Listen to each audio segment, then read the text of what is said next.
দিনে ওয়াজ করলে ফতোয়া। শোনেন, দিনে কেন জলসা করি এটা বললি, এতগুলো মানুষ রয়েছে জেনে যাবেন। 4 বছর হলো দিনে মাহফিল করছি। কারণ একটাই বলছি, অনেক কারণ আছে, একটা বলছি সবচেয়ে বড় কারণ।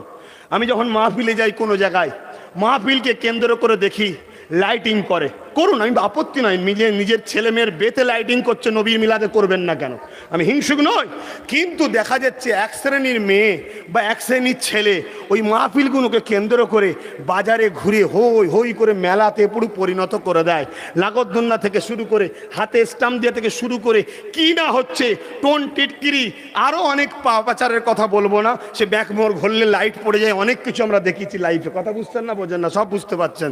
তো সেই জন্যই ভাবলাম তৌবা তৌবা তৌবা, মাহফিলকে কেন্দ্র করে পাপ কাজ তো এত ও কাজের মেলাই হতো, জাহিলিয়াতের যুগে হতো। যারা ধার্মিক হতো তারা মাহফিলে বসতো, বদমাইশ ছেলেগুলো বাজারে ঘুরতো। অতএব এ হবে না। তাই আমি বললাম আমাকে দিনে মাহফিল করলে যাব না, কেন দিনে একটা চক্ষু লজ্জা থাকে, ঠিক না বেঠিক? আর দিনে তো বেশি গুণ করতেও পারবে না, একটা কি দুটো আয়োজন হবে, ব্যাস মাহফিল শেষ, দোকান বসার আগেই কাজ শেষ। কথা বুঝছেন না, বোঝেন না?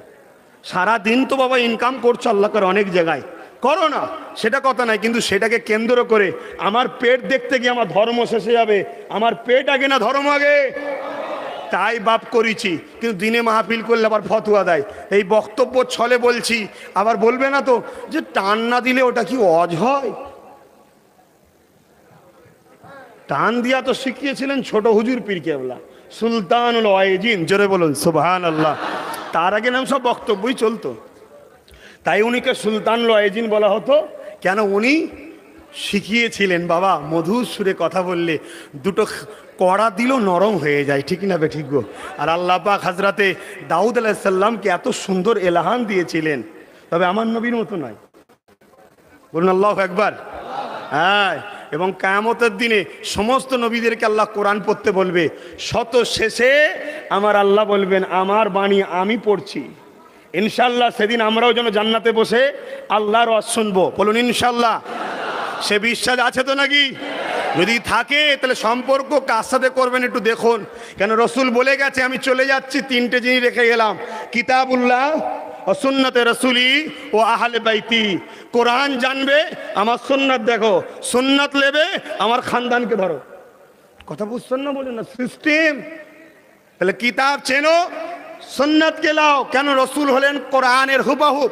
তাই তো আম্মা জান আয়েশা সিদ্দিকা বলেছেন কানা খুলুকুল্লাহুল কোরআন, আমার নবীর চরিত্র মুবারকটাই হলো কোরআন শরীফ। জোরে বলুন সুবহানাল্লাহ। তাহলে সেই জায়গায় তাহলে ভেবে দেখুন, থাকবেন সাথে তো নাকি?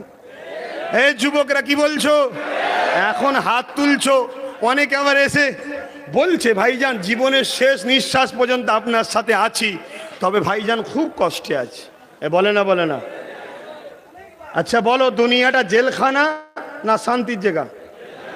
কে বলেছে?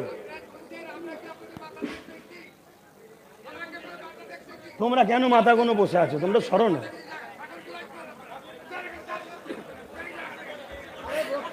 শোনেন,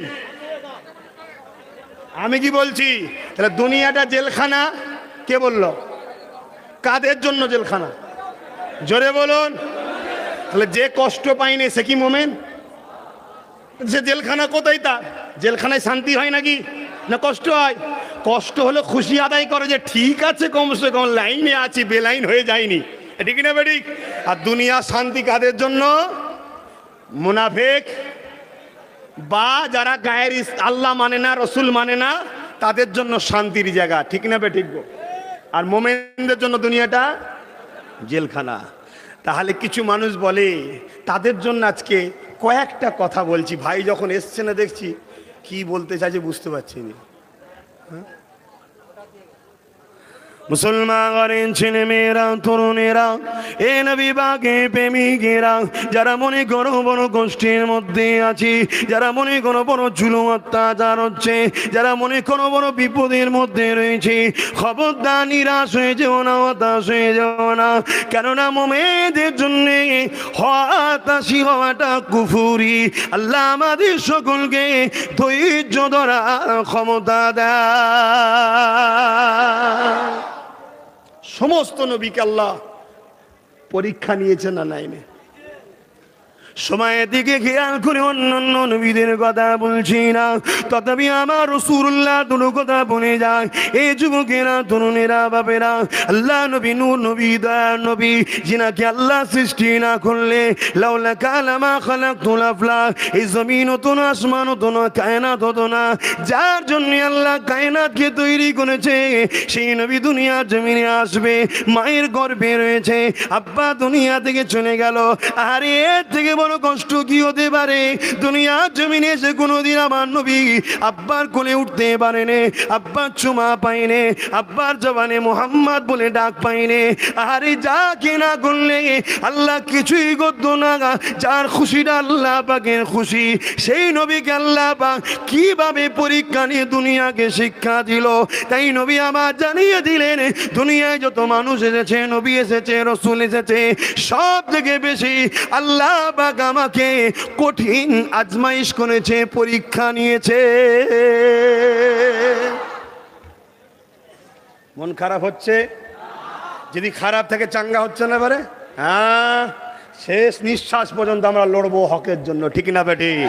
হ্যাঁ, ইতিহাস বলছে ফেরাউন মারতে মারতে মারতে মারতে মারতে মিশরের পিরামিডে চলে গেছে, কিন্তু মুসা কোনোদিন মরেনে, কিয়ামতও মরবে না, জান্নাতও মরবে না। জোরে বলুন সুবহানাল্লাহ। নমরুদ মারতে মারতে মারতে মারতে মারতে খোঁড়া মশার জ্বালাতে খরমের জুতো খেয়ে জাহান্নামে চলে গেছে, কিন্তু ইব্রাহিম সেদিনও ছিল, আজও আছে, কিয়ামতও থাকবে, জান্নাতও থাকবে। জোরে বলুন সুবহানাল্লাহ। কেন? ইব্রাহিমের লক্ষ্য ছিল আল্লাহ, আর নমরুদের লক্ষ্য ছিল শয়তান।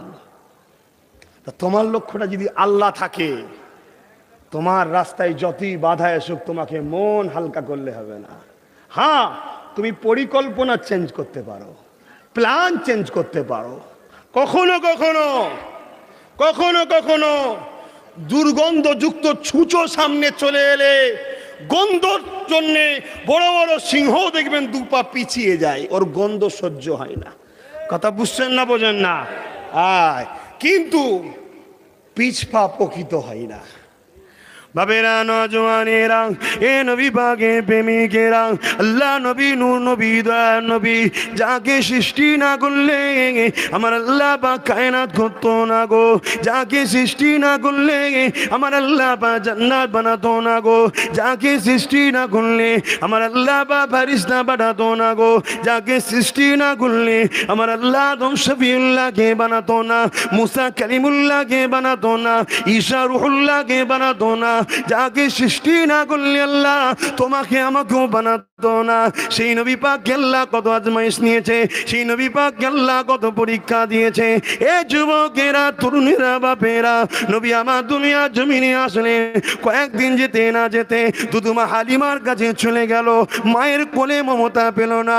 আবার ওখান থেকে যদিও নবী ঘরে আসলো, আবার মায়েকে সাথে করে নিয়ে আব্বাকে দেখতে গেল। আব্বার কবর মুবারক থেকে যখন কয়েক কদম খোঁড়াতে আগে আসলো, আম্মা আমিনা ওই মরুভূমির উপরে অসুস্থ হয়ে গেল, আল্লাহ ডাকে সারা দিয়ে চলে গেল। বাবারা, মা হারা নবী আমার মায়ের মাথার গোড়ায় বসে বসে কাঁদে, মারে আব্বাকে পেলাম না, কোনোদিন মুহাম্মদ বলে ডাকলো না, কিছুদিন তোমাকে যদিও বা পেলাম মা, আবার তুমিও ডাকে সাড়া দিচ্ছ না। এইভাবে আমার নবী সারা জীবনটা শুধু চোখের পানিতে পানিতে কাটিয়েছে। নবী আমার যখনই কেঁদেছে এবং যখন দুনিয়া জমিনে সেজদায় দিত, ওই সেজদায় পড়ে চোখের পানি ফেলে তোমার আমার জন্য না যাদের জন্য কাঁদতে।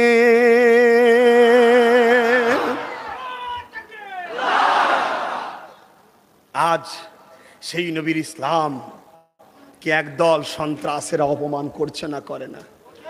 যখনই এ কথা বলবো সন্ত্রাসদের গায়ে লাগবে, কিন্তু যে সন্ত্রাস নয় তার গায়ে লাগবে না।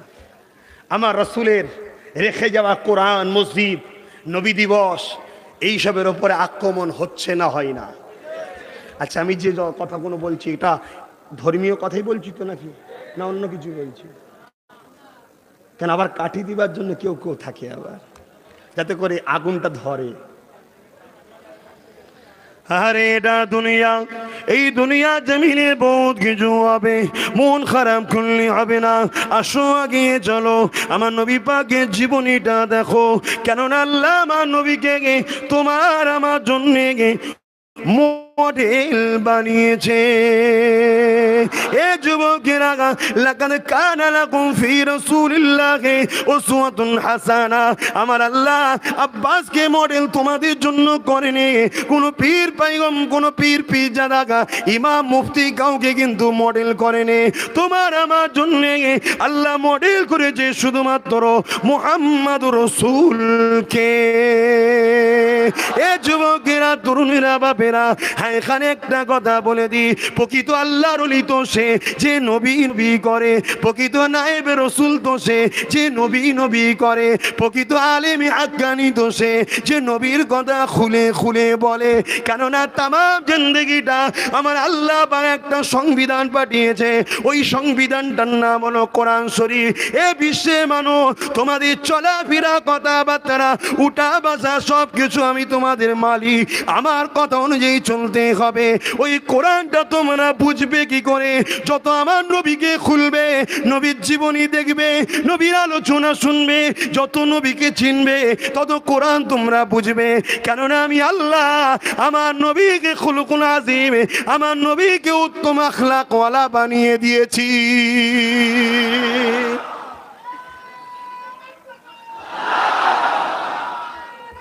আল্লাহু আকবার। তাহলে আমরা অবশ্যই পীর মাশায়েখদের মানবো। যে পীর মাশায়েখ নবীকে চিনাবে তাকেই মানবো, ঠিক না বেঠে? আর নবীর গোলামদের বেলায় শুধু ফিতনা লাগাবে, আর নবীর বিরুদ্ধে যে বলবে তাকে বসিয়ে হালুয়া রুটি খাওয়াবে, তাদেরকে আমরা মানবো না, ঠিক না বেঠি? আমরা অবশ্যই মুফতি মানবো, যে মুফতি নবীর কথা বলবে। আমরা অবশ্যই ইমাম মানবো, যে ইমাম নবীর কথা বলবে। আমরা অবশ্যই মাওলানা মানবো, হাফেজ মানবো, যে নবীর কথা বলবে।